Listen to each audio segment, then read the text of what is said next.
On this episode of Bootstrappers, we're going to speak with Todd Ortscheid on having rules of engagement and strong, healthy boundaries with owners and tenants. That's on this episode of Bootstrappers.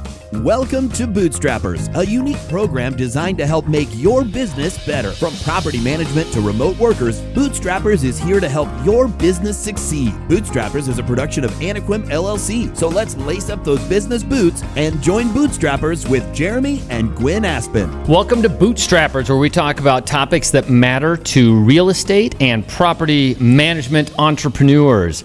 I'm your host, Jeremy Aspen. I am accompanied by my spouse, Gwen Aspen. And today we have an exciting episode, and I really mean that. We're going to talk about setting boundaries with clients and tenants and your wife. And our guest is the one and the only Todd Ortscheid. And I actually have only, is that the right pronunciation? I think you actually got it right there, Todd Ortscheid. So yeah, damn! I knew it. That's impressive. Also known as the Todd Father. The Todd Father. We talk quite a bit on Facebook, but we'd actually never met in person. You haven't? I don't think so. Oh my gosh! I think maybe just like in passing at a broker. Yeah, at a NARPM that's about or something. It. Yeah. So that's kind of cool. He is the CEO of GTL Real Estate in Georgia. So Todd is regularly advising and consulting with people online about all issues property management, and he always gives sound advice. So I thought that this was, we're going to talk about boundaries, as Jeremy mentioned, and I always feel like Todd is giving, your Todd Father name is actually very apropos, because you're like giving the fatherly advice to the new property managers. He is the cure for dipshititis in property management. So I just thought, it would be a really good topic to get it out on Bootstrappers on what rules should be set, how you set them, and also what it means to the identity of a property management company, the value individuals feel like they bring to the table, and sometimes saying no if people don't get it. So I don't know. I thought it was a super fun topic. I do want to get into one other thing. We haven't had a Bootstrappers episode in a month. If you hear Jeremy coughing, we both had the Rona. The Rona, we were dumb. We didn't wear a mask. We knew we were going to get it. No, we did not know, but we did know we were taking a chance. Kind of knew we were maybe going to get it. And then we got it. And Jeremy just had like the sniffles and this cough, and I was like on death's doorstep. And she has pneumonia. And I still have pneumonia. But anyway, so we didn't want you to think that we're not doing Bootstrappers anymore. New episodes every week, barring the Rona. But anyway, that's why we were gone. Anaquim is brought to you, Bootstrappers, that's the name of the show, is brought to you, powered by Anaquim. And at Anaquim, we help transform and scale your business. We help improve profitability. And whether it's virtual assistance, a 24-hour emergency hotline, maintenance calls, leasing calls, or just full-blown back-office support, including accounting, we've got you covered. And if you're a fan of the show, share with your friends, like and subscribe on YouTube, and leave us a nice message on Apple Podcasts. We love the feedback, and we'll send a book to the most insightful review on Apple Podcasts after the show. Stay tuned till the end to learn more about our book giveaway. Oh, let's welcome Todd Ortscheid to the show. Hey, Todd. Also worth mentioning, Todd is also above average intelligence, as noted by the fact that he is a pilot. And as we all know on this show, pilots are smart. So Todd, maybe a little bit of your history. A pilot that comes into property management. It's not dissimilar from mine, where I used to run an airline, a cargo airline, Bax Global, and made my logistics and made my way into property management. So what's your background with piloting, and how'd you get into this industry? Yeah, so I remember Bax Global, actually. I used to see them down, I think, Dayton or wherever it was. So, yeah, that's Toledo. It's kind of a throwback. Yeah. Toledo, there, Yeah. gotcha. But yeah, so I was an airline pilot before I got into property management. I did that for 14 years. I was originally at AirTran, based out of Atlanta. We merged with Southwest Airlines. And after the merger, I was actually going to get shipped off to the West Coast, out to Oakland. And I said, I'm not really interested in that. So I decided it was time for a career change. Spent a few years working on building up my property management business so I could leave the airlines after a few years. So I've been doing this for about 9 years now. We've got a property management company in both Atlanta and Daytona Beach, Florida. We've got offices in both, and we manage about 300 properties at this point. Wow, cool. Just side note, when you refer to cities, do you write them down as like ATL instead of spelling out the whole word? Like, do you stick with that nomenclature? All the time. Whatever the airport identifier is, that's how it's going. That's down. that's what I do no too. idea what I'm talking about half the time. It's all over our company stuff too. I write OMA and anyway. So back. Okay, so we'll focus on property management. Yeah, and I want to ask, because you are prolific on some of these message boards for property management. What are the top rookie mistakes that you see property managers make when it comes to setting strong boundaries with tenants and owners? So the biggest thing that I see, it's always just variations on a theme. And the theme is always people are letting usually the client, usually the owner, they're letting the owner kind of dictate how their business runs. Right. And we've all done that, when we first started out, we did the same thing. I'm sure you guys did the same at one point when you were starting out. You let them decide whether it's maintenance, rent, whatever it may be, letting them make the decisions. And the problem with that is you can't really scale that. There's no way to have an actual scalable business when we have one client who wants it done one way, another client who wants it done another, and before you know it, you've got 150 different clients who are telling you to do things different ways. So everything that I see on all the forums, it all seems to branch out from that. Everybody's always trying to do different things, different ways for different clients, and that's just a nightmare. And when it comes to tenants, if you're doing things different for one tenant than you're doing for another, that starts to get into fair housing issues. So, there's a lot of different things that work for both sides of the situation there, whether it's owner or tenant. Not doing things consistently has all kinds of problems, and that's where all the problems seem to stem from.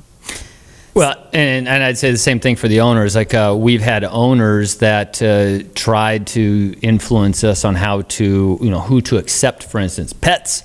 We lost the client because we said, no, we are going to take this service animal. You do not have a say in this. And whether you keep us or not, that tenant is moving in and you can deal with the problem later and we will have saved your ass. But they don't know any better, which is the point. That's why they've got to use us because we know what we're doing. And whenever you have something on those boards that starts with, I have an owner that, well... And that's how they all start. So every time. So what they should do, okay, so let's put ourselves back when we all started and we're just trying to get doors just to put food on the table. You just want any door. Jeremy and I always joke that we took any piece of crap with a roof on it when we started. And roof not required. It was optional. It was optional. But and it really takes a lot of confidence to set your standards. So what do you think those people who are just struggling just to get doors, how should they start at least setting themselves in a direction where they're going to have standards and procedures and this is how we operate? It's the first step. Yeah, I would say everybody's going to have to start out, trial and error, trying to figure out where their procedures need to fall. So it's going to take every newbie 150 doors probably before they can kind of figure out where the sweet spot is for their company and how they want to run it. Because, the way I run my business isn't necessarily how you have to run a property management business. We're completely standardized, completely across the board. Every client and every tenant is treated exactly the same way. There's no differences. But you don't have to do that. You could have a very boutique business where you only manage for 80 or 100 owners and you're the only person who's overseeing that, so you can be more customized. So that's fine if that's the kind of business you want to run, as long as you're staying within fair housing requirements and everything. So a lot of it is how you want to run your business. You can do it different ways, but I would just always tell everybody, if you plan to scale, the only way you're ever going to do that, to get beyond that, 150 door mark, you're going to have staff, and that means you're going to have to be standardized because there's no way to do it if you're not doing it standardized. So, and here's where I think you and I having had corporate experience, and especially, I think, maybe even the airline industry. We had processes, procedures, and policies, and by God, you stuck to them. Now, we were also in logistics, so we had Kaizen and we had TQM, and there were different quality control measures. But what I try to tell people oftentimes is you have to take that experience of working for a large corporation and take your small company and act big. So if you worked for a corporation, you do remember seeing processes and procedures, and you remember that there was a time that if you wanted to update a procedure, at least you were told to do it, most people don't, you do it this way, and then it's approved, and then it becomes the actual documentation that you use for your procedures to protect yourself from legal liabilities, to make your staff have an easier job. And did I already say scale? Well, he said scale. Yes, and scaling, just so that you can actually take on more doors without the anxiety of not knowing how you're going to do it. Because you can predict the future if you have procedures and a standardized methodology for onboarding, for collecting rents, for sending reports. And that's what I think the biggest thing I took from corporate America, just and applying it to a small company, act big, because then you can turn yourself into a big company, right? So I think everyone knows that intellectually, but like when I started, we got a big multifamily complex, and it was posh. It was like the most gorgeous thing we'd ever managed in our lives. And I was going to make this thing my baby, and it was going to be amazing. So what did I do? I went against all of our processes and procedures, and I was this owner's bitch, for lack of a better term. I had zero boundaries. I let her walk all over me. If a vendor screwed up, then I would like clean the apartments myself, like in my fancy dress for the showings, and then I'd be like scrubbing the toilet. I mean, zero boundaries. She had my cell phone number. She dictated my life. So my point with that is that's a bad idea. Don't ever do that. Have higher standards than I did. But the other thing to take away is that you kind of have to decide what you want your life to look like. Like if you want this boutique company where you do everything for everyone, do you want to be on call for the rest of your life? Do you want people to treat you like crap? Like you kind of have to set the standards for how you're going to live your life and how you're going to let people treat you. And I think that's where people go wrong as well. So Todd, what do you do? Let's stick with owners for a second. Like, what are the boundaries? Well, there's a lot of them, Right. and it's everything from, Gwen mentioned, being on call all the time. Nobody can reach me. If you want to talk to me, there's a whole rigmarole you got to go through to get to me. And basically a tenant can never speak to me. And the way I look at that is, I have a Tesla. If I have a problem with my Tesla, I can't talk to Elon Musk. And obviously I'm not Elon, I'm not a billionaire, but I am still the owner of a company, and I'm still pretty busy. So, you can't reach me just because you have a problem. That's why I have staff. So, that's the first thing I always tell people is you have to set up this boundary where there's not an expectation that you're going to be on the phone at 1 o'clock in the morning with an owner just because there's an issue that's come up. There's people for that. I've got a call center that handles that, or, I've got customer service, there's other people to handle that. So, at first when we started the business, that was something we actually told people as a selling point. Oh, you'll have my cell phone number and you can reach me. And that was a nightmare. It sounded like a great selling point at first, but that's just, you cannot do that long term. Mm-mm. So, the first thing you got to do is set that boundary and set up your business so you have processes in place to deal with everything so nothing falls through the cracks. There's a customer support email address, there's a phone number people can reach, all that stuff is handled in a standardized way.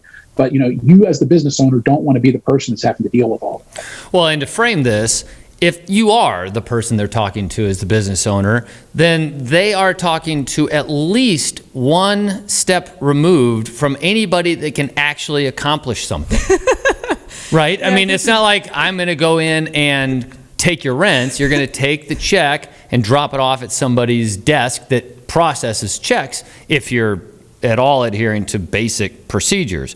So if there's any clients out there, just know that the people that the contact information you have is the right contact information to use. Right. Because it's not going to get done if they contact you. So Todd, when you were making that transition, so you said you did do the bend over backwards. You have my cell phone number. How did you transition from that? Because that's exactly where I was with this big multifamily complex, to having boundaries. Was that a hard transition? And how did you do it?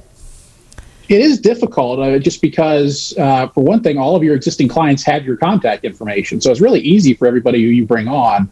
It's really difficult, though, to get everybody else who's already been with your company for a while to understand that there's a new way of doing things. So it will take some time. After you get switched over, you just kind of have to coax the clients into contacting the right person. And there'll probably be a transition period of there, 6 to 12 months, where you're going to have to work at getting people to understand where the right place to go is. I found that a great way to do it is to get, software like Help Scout or HubSpot or something like that, so you can have a customer service inbox where everybody knows. You can just send out a blast email to every client you have and say, hey, this is the new way to get in touch with us, and this is the fastest way to get an answer. I always emphasize that. This is the fastest way for you to find out. Because if you talk to me, you leave a voicemail on my phone, I might not get that for 3 days. But if you send a message to this customer support inbox, I got a staff member who will get back to you in an hour.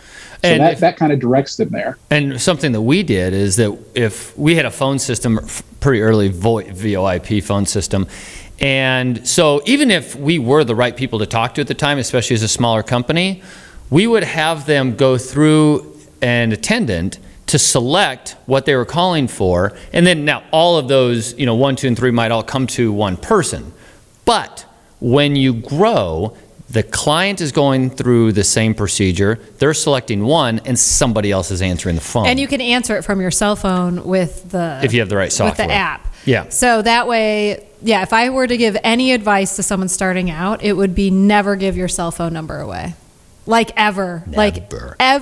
Get that VoIP system first and have them act like they're calling the main number, and then just have it connect to your cell phone. So I'll brag here. I never, ever once gave my cell phone out. Well, you're you're so lucky. Right? No, yeah. I didn't have to transition. He knew and had boundaries and standards before the rest of us. I had none. I had to grow into it. All right, about clients. How involved do you let them get in maintenance decisions? I do not, really, basically. Right. So, I mean, that's kind of a big deal with us. And that was a big change that we did a number of years ago. And there was actually another property manager that in Texas who I spoke to really changed my philosophy on all this, because we would call owners for every little thing. If they wanted to have a $100 limit on repairs, we would put that in the contract, and we'd call them for everything. I just thought that's how you had to do it. And then one day I was talking to this guy I know down in Austin, and he says, I replace air conditioners. If it's broken, I just replace it. I don't ask anybody. I tell him after the fact that, hey, I replaced your air conditioner. And that just blew my mind. I couldn't imagine that it was even possible to do such a thing. And lo and behold, I started doing this, and there really wasn't much of a problem. You would find the occasional owner who would question you, but for the most part, if your clients know that, if they trust you, if you've had a business relationship with them, or if they've decided to choose you because of your reputation online and from what they've heard from prior clients and all that, then they're going to trust you to make those decisions. That's brilliant. So if you've got a client who doesn't trust you to make those decisions, then you should not be with that owner. That owner, get rid of them. And they shouldn't be with you, which is the way to pitch it. It's not a match. And there's this other thing that we've been doing now recently, which is budget-based dispatching. So we'll prepare the budget of what we would expect, because it's not rocket science. Year. We know the numbers for properties, right? Generally speaking, over an extended period of time. If you can create a budget and get an agreement with the owner that says, we will work to conform to these parameters established by the budget, and we'll call you when we start trending outside those numbers, because that allows you to do the things that you have to do. Because the owners that want to have a $100 limit, it costs $150. Us calling you because it's going to cost $150 saves you no money. It layers on top of our infrastructure, on top of our fixed cost, because we're talking to you. And there's no difference except that you're confused, or you're frustrated, or you weren't prepared for it because you didn't know what you were getting into when you bought the house. And so you want to weed them out of your portfolio anyway. But that budget-based approach is kind of badass because you don't have to talk to them, even if it's reasonable. Like sometimes they say $250. Okay, but that's anything that gets a little bit more complicated than a toilet that's clogged, right? And then the other thing. Oh, go ahead, Todd. Oh, no, I was just going to say, I mean, as far as the budget goes, I mean, I had a client who, sent us a message maybe about 6 months or so ago, and they were complaining that they had a bunch of maintenance requests. And I looked in the system, and they had 3 maintenance requests there that last month or two, and it totaled up to something like $750. So I looked at that, but then I looked back at their prior year's history, and they hadn't had any maintenance requests for the prior 3 years. So, when I went back to this owner, I said, if you look at, the average rental property, you're spending 10% of your rent every year in maintenance, consistently, if you look at it over the long term. So you've come out way ahead here. You haven't spent anything for years. So, you're not only have you not had too much maintenance, you're actually below the standard. So, that's the kind of thing where, like you say, if you're looking at it as a budget base, you can look at it and say, oh, this is either normal or it's not normal. So you set these maintenance budgetary parameters. But then the other thing that we're doing at Wistar, which is really making a difference, is having standard set meetings with the clients about their portfolio, because then they withhold their questions until the meeting, and then we're not on their time frame where they are emailing us every day, because some people are really high maintenance. They're not emailing us every day. We're like, oh well, we'll talk about it at our standard meeting. And they know that it will get addressed, and it just allows us to manage our schedule instead of being at the beck and call of the owners. So that's been a good change at Wistar, right, Jeremy? Yeah. So what do you guys do with your communication with owners? That's actually a great idea. We haven't thought of doing that. A lot of what we do is we've got it set up where people can schedule meetings with our staff just from an email link, basically. So if anybody needs to talk to somebody, all they have to do is click a link, set up a meeting on their time. They can pick a time right on the staff member's calendar that works for them, and we can talk to them whenever we need to. But what you're talking about sounds better to me, because we can set up an actual time that's just a routine call to go over things. So and we're prepared. There's different ways to do it. Yeah, exactly. And that's why we went to the scheduled meeting, because we kept having situations where an owner would call in, and then you're trying to figure out what's going on, talking to them over the phone, and it takes 10 times as long trying to sort through the statement and everything. If you can go through that beforehand, the owner sets a meeting time and they tell you what they're calling about, then you can get all that stuff prepared before the meeting. So it's a lot more efficient that way. Your keys, is that do you rekey everything, and do you let the owners have a copy of the key? Or absolutely not. So let me tell you a story about why we don't let owners have keys. So we had a property that we were managing. This is probably 3 or 4 years ago down in Florida, and there was a maintenance issue at the property. The tenant was behind on their rent. We were in the process of evicting them, and we weren't able to get into the property to do the maintenance because the tenant wasn't allowing us in. Our attorneys were telling us, don't go in the property because they're specifically telling you not to. They're denying you access. So, the owner got upset, and they had a set of keys still, because at this point we weren't changing the locks. They decided they were going to go over and go in the property and fix the issue themselves. Now, what they ended up with was a arrest warrant for breaking and entering into the property. They were trespassing, and they had to get that cleared up. And of course, we don't have attorneys who are, criminal defense attorneys, so they had to go out and get that taken care of. So it was a mess, and that precipitated our change to every property that we take on. We change the locks immediately. We change the locks again between every tenant, and the owner is not allowed access to the house. They do not get keys until we stop managing the property, and that's for their own protection. We don't need owners getting sued because they're accused of stealing something or breaking something. We certainly don't want them getting arrest warrants out. So it's just not in their best interest to be going into the house. I totally can see that happening. Fortunately, we've never had that happen. Another example of getting in trouble with the law is like workers' comp. We've had one owner a couple of years ago, a few years back.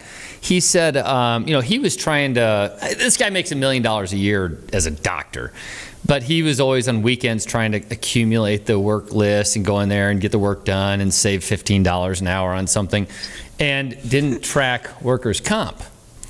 Guy fell off the railing that they were fixing down one floor, broke something, and of course he got sued.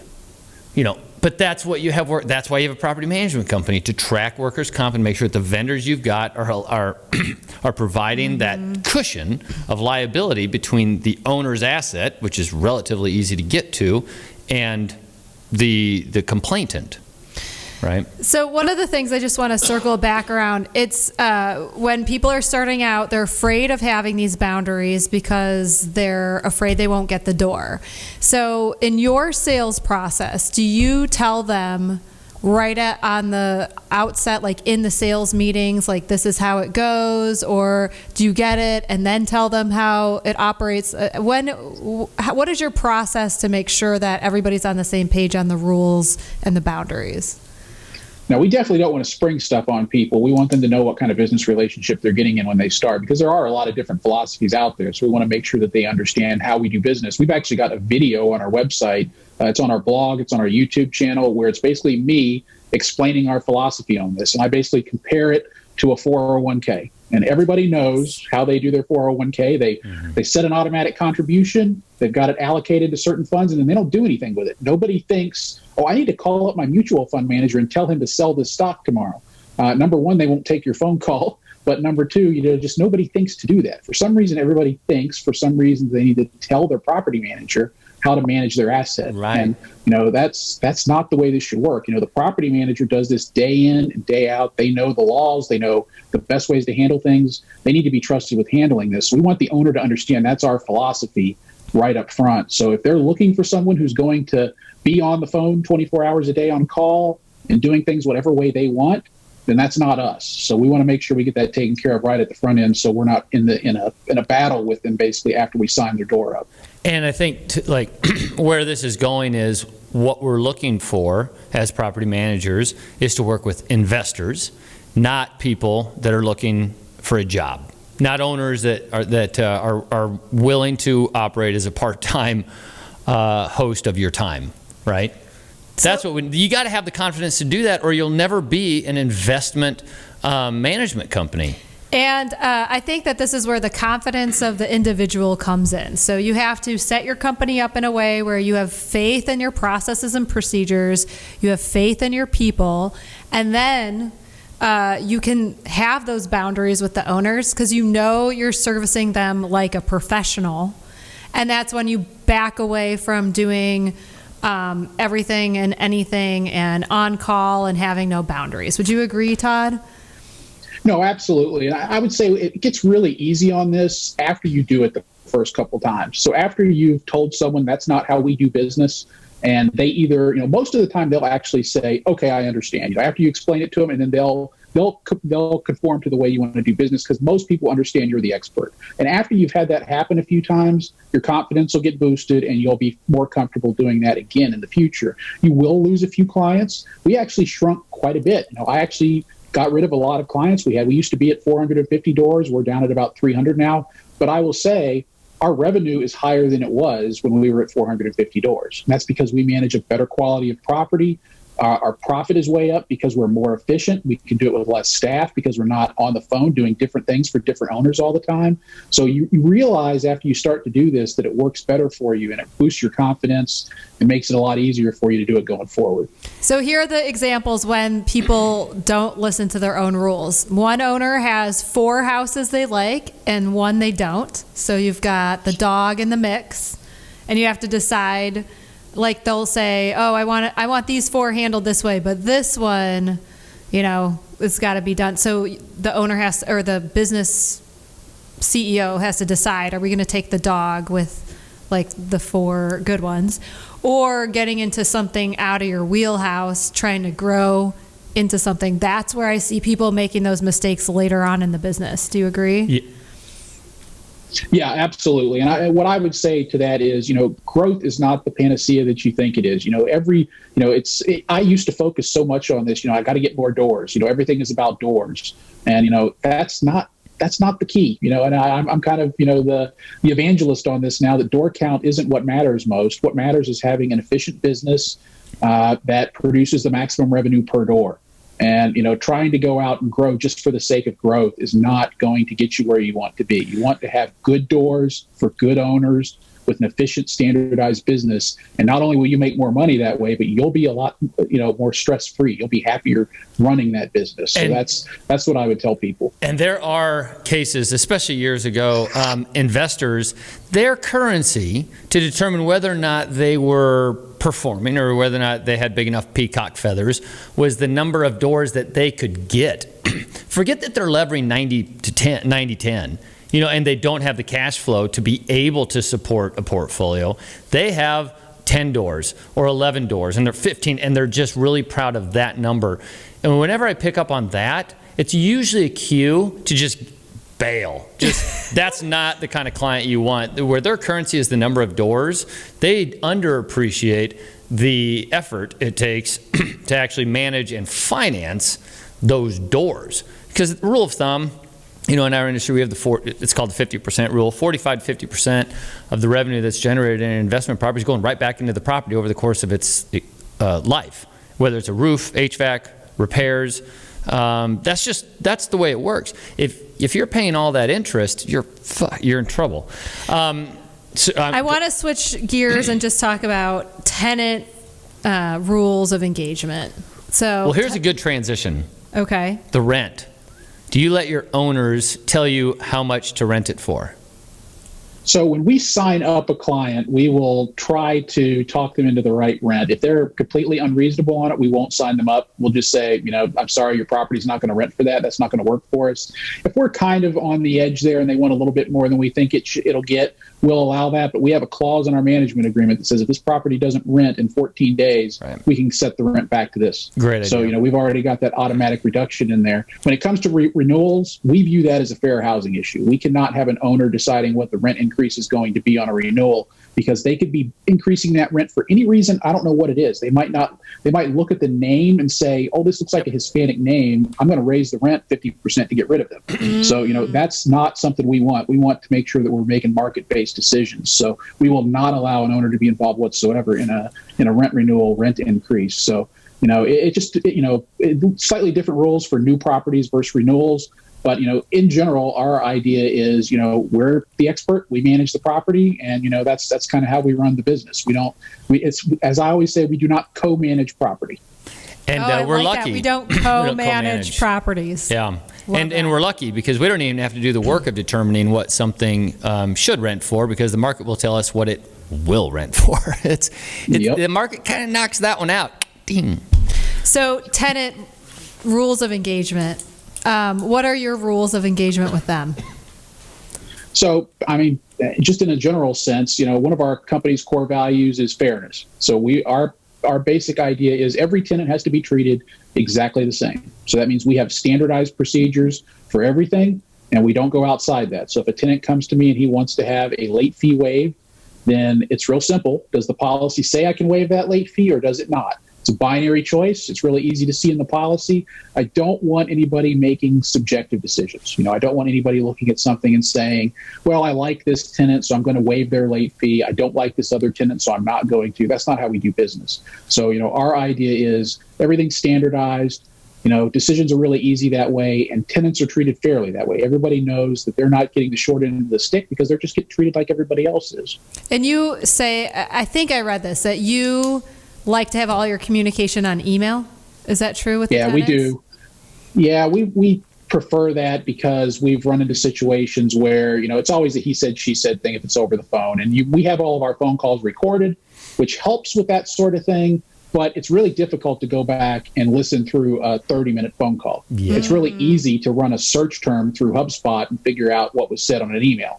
So we definitely prefer to have everything on email. There are circumstances where something's just a really complicated maintenance issue. We've got to call them up. But for the most part, we tell everybody to email us. And because of that, we put a big focus on our response time. So that's part of our scorecard every single Friday. I'm looking at what their response time is, and I expect them to be responding quickly. So, that's a big focus for us. But we do like it all to be done by email. Do you allow people to come into the office? So our office is appointment only now. That we actually started that pre-COVID. It was just kind of a coincidence that we started that about a month or two before COVID hit. But we found that that's much better. We don't need people just dropping by. Not many people did anyway. It wasn't a common thing, but when it did, someone would just hang out in the office for an hour, talking your ear off, and it was an efficiency killer. Especially if you have an attractive woman in the front. Oh my God. We always had guys like hanging out at it. So we did have an open office, and this is kind of a point I want to make about deciding what you want your company to be, because if you're wasting energy being something that you don't want to be, then you don't have the energy to become who you think your company should become. So we were taking on some multifamily that was pretty low income, and a lot of those people didn't have email addresses, and they didn't speak English, and so they needed to come in and fill out paper forms and applications and all that. And so we had an open door policy, but after a while, I felt like we were the Cricket cell phone store. Do you know what I'm talking about? Did you guys have those, those pay-as-you-go cell phone stores? Yep. That our office felt like that. Yeah. And so we said to ourselves, do we want, if this is our niche and this is who we want to be, then we can be the Cricket of property management, and everybody can roll through the office all day long and keep the front office people busy. Or we can close our doors, be appointment only, say goodbye to these very profitable clients with these big multifamilies, and cater to people who know how to use the internet. And we opted for that. But it was a big thing because we had to say bye to this owner that, the revenue was amazing for this property. And we made the decision to do without that. The other thing with vendors is vendors can waste people's time, and they would waste the front office ladies' time too. So we have the keys. Once a vendor needs a key, we put it in a lockbox outside the office, give them the code, and then they grab it without talking to anybody. Nice. Oh, that's so nice. And because they would, hey, what you doing this weekend? You look good, Brittany. Still Looking married? good today. You have a boyfriend? Get out of here. And just to contrast a little bit, going back a second to having email be the one way that you get your service issues. We do it for the exact same reason that you have it funneled through email. We do it in order for a service issue to actually make it into production. It has to be entered as a work order through the software. So they can call our staff, which we have a customer service center. They type it in. When they hit save, the tenant gets an email with all of the content, so they have an opportunity to verify that the information's right. Or they can log in to the web access that they have and submit a work order, and that's it. So it's the same reason, it's funneled into the same instrument. It just automatically becomes a work order which then enters our production line. But I think that's important to have it, whether it's just sent through email or becomes instantly the service issue in your procedure, imperative. Because if you're taking phone calls or your maintenance guys are out in the field and then they find, someone mentions, but I also have a smoke detector that needs to be done. And then the tenant can always say, well, I told Phil about the smoke detector. Well, okay. You win this one because how are we going to protect ourselves? Then you can get sued. Yeah. If you don't have standards. So, this is really fun. I just want to ask you. We didn't get to any of the, we didn't get. We'll just have to have Todd we'll have to have you back on. But what is your biggest boneheaded move that you've made in business, Todd? Oh, my biggest stopping to not being a pilot anymore. Duh. No, I do not regret that, actually. I'll bet not. I would say probably the worst thing we did was we took on this horrible D-class, multifamily 40-door property. And this was several years ago. And it was basically the worst property in Griffin, which is a town south of Atlanta. And it ended up actually being bulldozed after we stopped managing it because it was in such bad condition. It was just a nightmare. And I knew it was a nightmare, and I shouldn't have taken it. I was telling myself in the back of my head, this is going to be a bad decision, and I didn't listen to myself, and I still took on that property, and we ended up with bad reviews. Oh, yeah. We ended up with lawsuits. It was a nightmare. It was the worst decision I'd ever made, and I would just tell everybody, listen to the voice in the back of your head because it's telling you something for a reason. I'm gonna use this as an opportunity because I've never said it on the show, but one of my big bonehead mistakes was I took on exactly that same property in a different city. Just a piece of shit. Hold that thought, because that's part of the story. So we're taking over on Monday. And I go to the property, pick up the keys. This is 15 years ago. We go pick up the keys. And while I'm at the old manager's office, I get a phone call from Channel 7. Okay, so I get a call from Channel 7 about the property, which is, about 16 blocks east of me, north of me. And then it's like, well, I'll meet you over there. And we're walking through the property. This is day one. I mean, I've never even seen the property at this point, and I was unfortunately the one that picked up the keys. So I'm walking through the place with the news guy, and this is the anchor, because this was a big story, because this was a big piece of shit. and so we're walking through, and so we look at one of the units about one of the complaints that came in, and he's like, well, Mr. Aspen, what do you think about there's fecal matter in the middle of the floor? And I turned to him and I said, Todd, that's his shit. That's not my shit. He put that shit in the middle of the floor. I didn't put it there. I'm not picking it up. And you can't expect me to. So we went back to my office and had a better conversation about, okay, look, this is our day one. Here's the quote. Here's what you can use. We took over today, and our whole objective is to make things better. But that is not my shit to clean up. And he just got the biggest kick out of it. It was a great defense, too. Anyway, but yeah, we've taken over.